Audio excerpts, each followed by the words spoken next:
इस कहानी की शुरुआत में हम बहुत सारे सोल्जर्स को पानी में गिरते हुए देखते हैं और इन्हीं में से एक सोल्जर डैन फॉस्टर भी था। और जब ये सभी पानी से बाहर आते हैं तो इनके पास एक गन होती है। ऐसा लगता है कि ये लोग यहाँ किसी जंग के लिए आए हों। अब यहाँ से ये कहानी 28 साल पहले 2022 में आती है, जहाँ हम डैन को देखते हैं जो अपनी पत्नी और अपनी बेटी के साथ बहुत खुशी से रह रहा था। डैन दरअसल एक बायोलॉजिस्ट है, पर उसके पास कोई अच्छी जॉब नहीं है, इसलिए वो जॉब कुछ खास पसंद नहीं थी। वो एक आर्मी रिसर्च लैब में काम करना चाहता था, जिसके इंटरव्यू के लिए उसने घर से इंटरव्यू के लिए निकलता है तो उसे रास्ते में कॉल आता है कि फिर वो अपनी बेटी के साथ फुटबॉल मैच देखने लग जाता है। और तभी उस फुटबॉल ग्राउंड में एक पोर्टल खुल जाता है जिसमें से बहुत सारे सोल्जर्स बाहर आते हैं। और इन सोल्जर्स को जो लीड कर रही थी, मतलब कि फ्यूचर में सन 2048 में दुनिया भर पर व्हाइट पाइक्स नाम के एलियंस ने हमला कर दिया है और उन्होंने सिर्फ 3 साल में दुनिया से इंसानों को मिटा दिया है। और अब उनके फ्यूचर में सिर्फ 5 लाख से भी कम लोग बचे हुए हैं, इसलिए उन्हें अब इंसान की प्रजाति को बचाने के लिए उनकी जरूरत है। वो कहती है कि वो लोग उनके साथ 2051 में चलें ताकि वो उन एलियंस के साथ लड़ने में उनका सामना करे। जिसके बाद दुनिया भर की सरकार इनकी बातों को मानकर अपने सोल्जर्स को इनके साथ भेजने में लग जाती है। और ऐसे ही सोल्जर को भेजते भेजते 1 साल का वक्त बीत जाता है। पर वहाँ फ्यूचर में जिन लोगों को भेजा जाता था वहाँ से वापस बहुत ही कम लोग आ पाते थे, जिस वजह से अब दुनिया में एक डर का माहौल बनता जा रहा था, क्योंकि गवर्नमेंट अब दुनिया के आम लोगों को भी वहाँ भेजना शुरू कर दी थी। वो लोग सोल्जर्स को सिर्फ 7 दिनों के लिए भेजा करते थे, पर इन 7 दिनों के अंदर सिर्फ 1 या 2 लोग ही वापस आया करते थे। अब एक दिन जब डैन बच्चों को पढ़ा रहा था तो उसके फोन में मैसेज आता है कि वो जल्दी से रिसर्च सेंटर में पहुंचे। और जब डैन वहां पहुंचता है तो वहां के लोग उसे पकड़ लेते हैं और उसके साथ कई सारे टेस्ट करते हैं, कहते हैं कि वो अगले 7 सालों में मर जाए और मैं भेजने के लिए चुन लिया गया है। और वो लोग उसके हाथ में एक डिवाइस भी लगा देते हैं जिससे डैन को 7 दिनों बाद ट्रैक करके फ्यूचर से वापस लाया जा सकता है। और अब डैन के पास कोई रास्ता नहीं होता, मतलब कि उसे फ्यूचर में वॉर के लिए जाना ही पड़ेगा। तो वो अब सबसे पहले अपनी वाइफ के पास जाता है। उसकी वाइफ डैन के हाथों में वो डिवाइस लगा देखकर समझ जाती है कि उसे फ्यूचर में भेजने के लिए चुन लिया गया है, जिससे वो बहुत घबरा जाती है और वो उसे यहाँ से भाग जाने कहता है कि जो डिवाइस उसके हाथों में लगी है उससे वो लोग उसे कहीं से भी ट्रैक कर सकते हैं। इसलिए उसे वॉर में जाता था,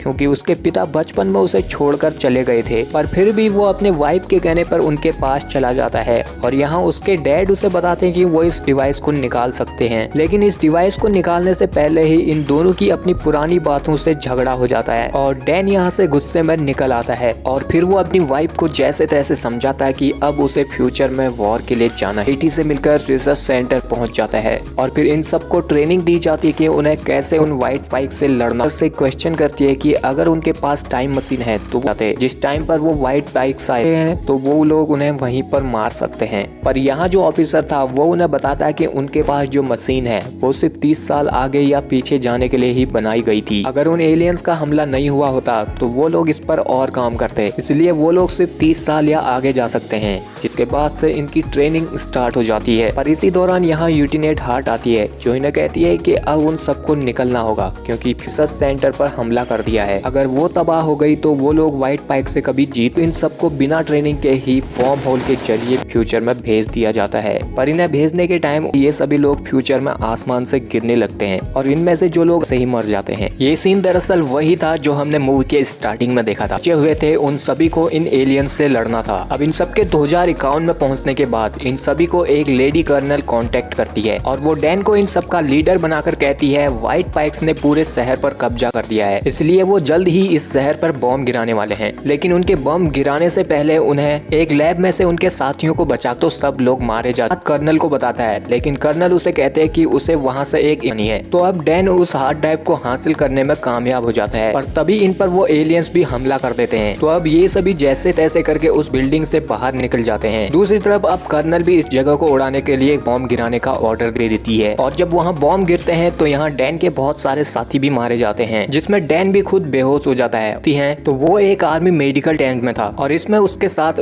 आते हैं तो इन्हें पता लगता है कि उनका एक और साथी बचा हुआ है। जब बहुत खुश होता है और वो उसके गले लगना चाहता था पर वो उसे रोक देती है। और फिर डैन और उसकी बेटी बाकी के सोल्जर्स को लेकर इसको पकड़ने के लिए निकलते हैं, जो कि जमीन के अंदर गुफा में रहती थी। ये सभी लोग जब उस जगह पर पहुंचते हैं तो डैन की बेटी डैन को नीचे आने नहीं देती है। वो जहाँ वो सभी अब जमीन के अंदर उस व्हाइट पाइक्स को पकड़ने की कोशिश करते हैं, पर वो इनके काबू में नहीं आ रही थी और वो डैन की बेटी पर हमला कर देती है। डैन को जैसे ही पता चलता है कि उसकी बेटी खतरे में लगता है और मेल व्हाइट पाइक्स को एक केव में बंद करने में कामयाब हो जाते हैं और उस केव को हेलीकॉप्टर के जरिए निकाल ले जाते हैं। पर अब तक वो दूसरे एलियंस भी यहाँ आ जाते हैं, टॉमी की गाड़ी से भागने लगते हैं और डैन की बेटी उस गाड़ी से एलियंस को लगातार मारने में लगी रहती है, जिससे ये लोग बचकर उन एलियंस से बहुत दूर एक बीच में पहुंच जाते हैं। डैन की बेटी उसे कहते हैं कि उसने कहा था कि वो नीचे नहीं आए, तो वो वहाँ क्यों आए, जिस पर डैन उसे कहता है कि क्योंकि उसे अपनी बेटी से बहुत प्यार है। पर यहाँ तो उसकी बेटी उससे नफरत करती थी कि वो जब छोटी बच्ची थी तो वो उसे छोड़कर चला गया था और कुछ टाइम बाद उसके कार एक्सीडेंट में मरने की खबर सामने आई थी। वो चाहती थी कि उसके डैड हमेशा उसके साथ रहे और उसके साथ वक्त गुजारे, पर क्योंकि डैन उसे लैब में जाते हैं जहां उसको बेहोश करके रखा था। कर्नल उसका ब्लड सैंपल निकालती है जिससे कि वो उन व्हाइट पाइक्स को मारने के लिए एक जहर बना पाए, जिससे कि वो लोग एक साथ उन सभी व्हाइट पाइक्स को मार पाएंगे। और फिर आखिर में कई सारे टेस्ट करने के बाद कर्नल व्हाइट पाइक्स को मारने वाला जहर बना देती है,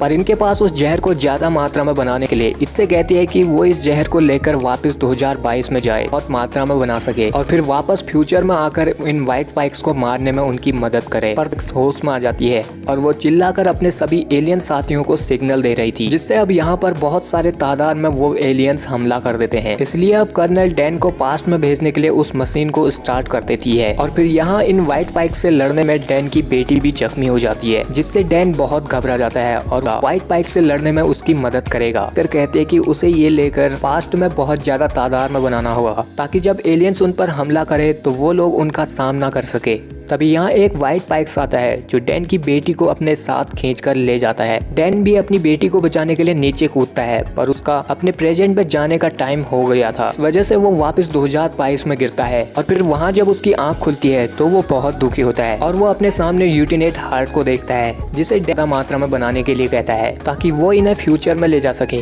पर यूटिनेट हार्ट उसे बताते है कि फ्यूचर में व्हाइट पाइक्स ने उनके टाइम मशीन के बेस को तबाह कर दिया है, जिस वजह से अब उनकी मशीन काम नहीं सही है और अब वो लोग फ्यूचर से सकते हैं, जिससे डैन अब बहुत दुखी हो जाता है क्योंकि वो अपनी बेटी को वहाँ बचाना चाहता था, लेकिन अब वो लोग कुछ नहीं कर सकते थे। तो डैन अपने घर वापस आ जाता है जहाँ वो अपनी बेटी से मिलता है और उसे अब करता था। पाइप को बताता है कि वो फ्यूचर में अपनी बेटी से मिला था जो कि वहाँ एक बहुत बड़ी कर्नल थी, उसको मारने के लिए एक टॉक्सिन बनाया था। लोग कुछ नहीं के इंतजार के सिवा ये है कि हो सकता है कि वो एलियंस पहले आए हों, क्योंकि वहाँ फ्यूचर में उन्हें एलियंस की कोई शिप नहीं मिली। दोस्त के पास जाता है जो कि फ्यूचर में उसके साथ था और उसके गले में एक व्हाइट पाइक्स का पंजा भी था जिसे कि उसने खुद मारा था। डैन उसे कहता है कि वो इस दुनिया और अपनी बेटी को बचा सकता है, इसलिए वो उससे मदद मांगता है। तो यहाँ उसका दोस्त उसका साथ देने के लिए मान जाता है, जिसके बाद ये दोनों अपने दूसरे दोस्त के पास जाते हैं जो कि एक बायोलॉजिस्ट था। ये लोग उसे उस व्हाइट पाइक्स का पंजा देते हैं, उस पंजे की जाँच करने के लिए कहते हैं। तो वो उन पंजों को देखकर बताता है कि इन पर किसी ज्वालामुखी की राख लगी है। अब क्योंकि अभी तक इतनी जानकारी काफी इसकी ओरिजिन कहाँ से हुई है, तो डैन को अपनी क्लास का एक बच्चा याद आता है जो कि ज्वालामुखियों के बारे में बहुत ये सभी अब उसके पास जाते हैं और उससे एलियंस के पंजों पर लगे राख के बारे में पूछते हैं। वो बच्चा उन्हें बताता है कि बहुत सालों पहले एक बहुत बड़ा ज्वालामुखी फटा,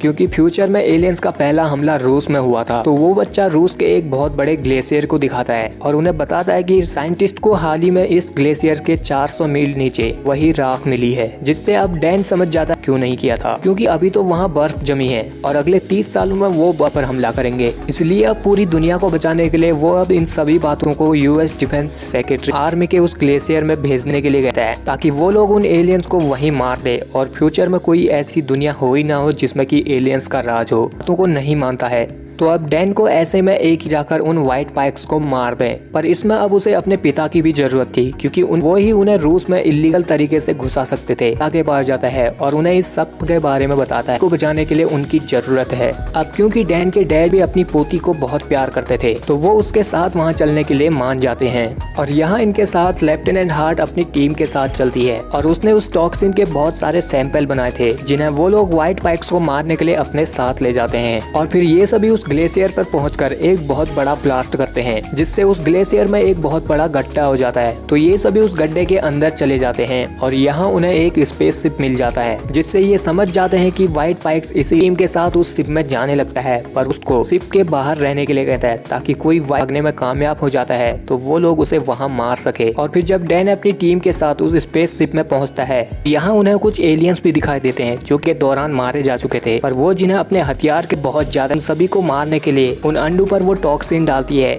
जिससे वो मरने लग जाते हैं। पर उनके चीखने की आवाज से बाकी के व्हाइट पाइक्स और वो फीमेल व्हाइट पाइक्स जाग जाते हैं और इन पर वो हमला कर देते हैं। तो अब डैन का जो दोस्त जिसे कि कैंसर था, वो डैन को इस शिप से बाहर जाने के लिए कहता है और वो अब इस शिप को अपने साथ उड़ा देने वाला था ताकि वो सारे व्हाइट पाइक्स मारे जाएं। इसलिए अब डैन उस शिप से बाहर आ जाता है और उसका दोस्त अपने साथ उस पूरे शिप को उड़ा देता है। पर बॉम्ब के फटने से पहले वो फीमेल व्हाइट पाइक्स और कुछ व्हाइट पाइक्स उस शिप से बाहर निकल गए थे। मेल व्हाइट पाइक्स को तो बाहर खड़े डैन के डैड और उसके दोस्त ने मार दिए थे, पर वो फीमेल व्हाइट पाइक्स इधर से भाग निकली थी, जो कि दुनिया के लिए एक्चुअल में खतरा थी क्योंकि वो और बच्चे अपने पैदा कर सकती थी। तो अब डैन और उसके डैड उस फीमेल व्हाइट पाइक्स को ढूंढते हैं और उसके साथ लड़ने लगते हैं, जो कि यहाँ बहुत खतरनाक थी। वो इनके काबू में आ ही नहीं रही थी। डैन जब उसके हाथों में वो टॉक्सिन लगा देता है तो वो अपने उस हाथ को ही उखाड़ देती है, जिसके बाद वो डैन को मारने वाली थी। पर उसके डैड अपने हाथ पर एक कट लगाते हैं और उसका ध्यान अपनी तरफ खींचते हैं। तो वो व्हाइट पाइक्स डैन के डैड को मारने के लिए उनकी तरफ बढ़ती है, पर डैन एक दूसरा टॉक्सिन बाहर निकालता है और वो उससे लड़कर उसके मुंह में वो टॉक्सिन की बोतल फोड़ देता है, जिसके जहर से अब वो व्हाइट पाइक्स मरने लगती है और वो पहाड़ी से गिरकर मर जाती है। जिसके बाद डैन अपने घर अपने डैड के साथ वापस आ जाता है और फिर ये सभी खुशी से रहने लगते हैं। और डैन अब डिसाइड करता है कि वो अपने परिवार को छोड़कर कभी नहीं जाएगा और वो हमेशा अपनी बेटी का ख्याल रखेगा, क्योंकि उसे उसकी बेटी ने फ्यूचर बताया था कि वो उन्हें छोड़कर ये स्टोरी खत्म हो जाती है। आई होप यू गाइस कि आप लोगों को ये वीडियो पसंद आया होगा। पसंद आया तो वीडियो को लाइक शेयर के साथ हमारे चैनल को सब्सक्राइब भी कर दीजिए।